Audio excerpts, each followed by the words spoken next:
Praise the Lord everyone. सबको जय मसीह की। आइए मैं आप सभी के लिए उस सामर्थ से भरे और उस पवित्र वचन को पढ़ती हूँ जो वचन हमें परमेश्वर के दास अपोस्टल अंकुर यूसुफ नरूला जी द्वारा और परमेश्वर की दासी पास्टर सोनिया यूसुफ नरूला जी द्वारा दिया जाता है। आइए मैं आप सभी के लिए उस सामर्थ्य और उस पवित्र वचन को मैं आप सभी के लिए पढ़ती हूँ। परमेश्वर का समय, जैसे कि पवित्र बाइबल 2 राजाओं 4 की 16 आयत में लिखा है, तब उसने कहा, बसंत ऋतु में दिन पूरे होने पर तू एक बेटा छाती से लगाएगी। स्त्री ने कहा, हे मेरे प्रभु, हे परमेश्वर के भगत, ऐसा नहीं, अपनी दासी को धोखा न दे। हालेलुया।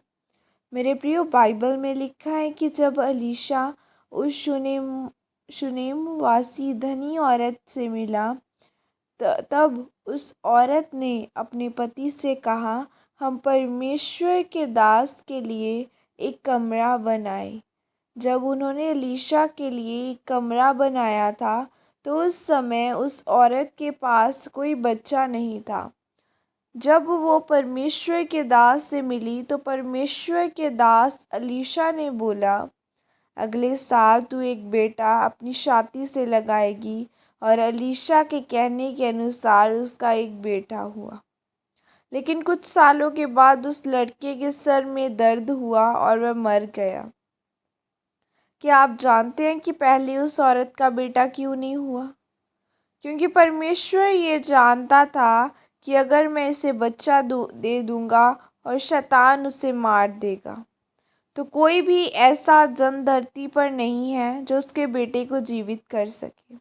इसीलिए परमेश्वर ने जब अपने दास अलीशा को मसा किया तो उसके बाद परमेश्वर ने उस शूनेमीन स्त्री को बच्चा दिया और फिर परमेश्वर ने अलीशा के द्वारा ही उस बच्चे को जीवित किया।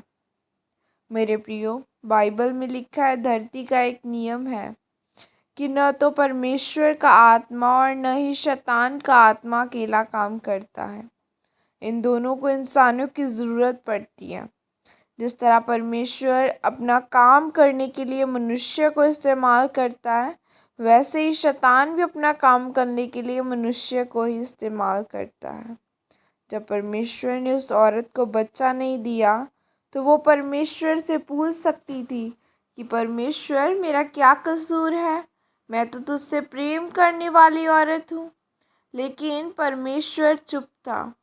और क्योंकि परमेश्वर जानते थे कि अगर मैं इसको बच्चे की आशीष भी दे भी दूंगा तो उस आशीष को संभाल कर नहीं रख पाएगी। परमेश्वर जानता था कि उसकी आशीष वापस चली जाएगी।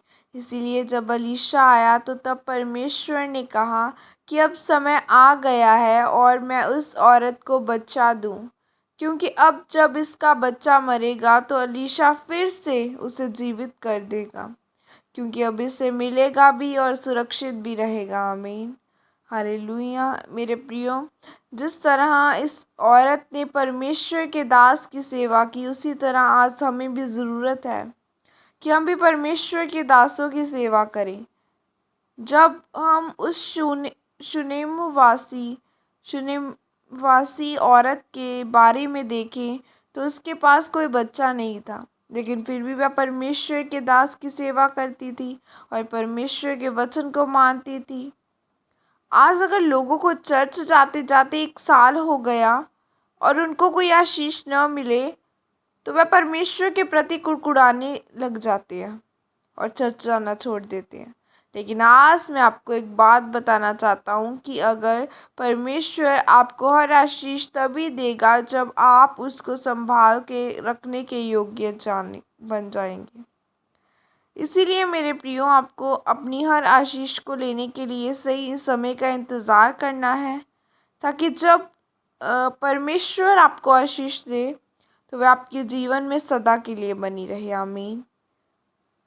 यह प्रार्थना आपकी तरफ से की जाए। सर्वशक्तिमान परमेश्वर, इस वचन के लिए पिता मैं धन्यवाद करती हूँ। परमेश्वर अपना अनुग्रह मुझ पर करें ताकि मैं आपके सही समय का इंतज़ार कर सकूं और अपनी आपकी आज्ञा का पालन कर सकूं। प्रभु यीशु मसीह के सामर्थ्य नाम में मांगती हूँ, आमीन आमीन। सबको जय मसीह की। God bless you all. खुदा सचमुच आप सबको ब्लेस करे। God bless you.